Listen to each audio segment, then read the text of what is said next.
শহীদ রাষ্ট্রপতি জিয়াউর রহমানের স্মৃতি বিজড়িত স্থানসমূহকে জাতির সামনে নতুন ভাবে উপস্থাপন করার জন্য বাংলাদেশের মুক্তিযুদ্ধের অন্যতম নিদর্শন এই ঐতিহাসিক বিপ্লব উদ্যান, যেখান থেকে শহীদ রাষ্ট্রপতি জিয়াউর রহমান উই রিভোল্ট বলে বিদ্রোহ ঘোষণা করেছিলেন এবং স্বাধীনতার ঘোষণার ঐতিহাসিক স্থান কালুরঘাট বেতার কেন্দ্রে আমরা এখান থেকে চট্টগ্রামের এবং এই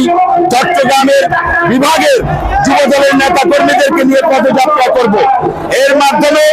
আমরা নতুন প্রজন্মের কাছে মুক্তিযুদ্ধ, জিয়াউর রহমান, স্বাধীনতার চেতনাকে নতুন রূপে উপস্থাপন করে স্বাধীনতার প্রকৃত ইতিহাস তুলে ধরার জন্য আগামী প্রজন্মের কাছে নতুন বার্তা নিয়ে যাব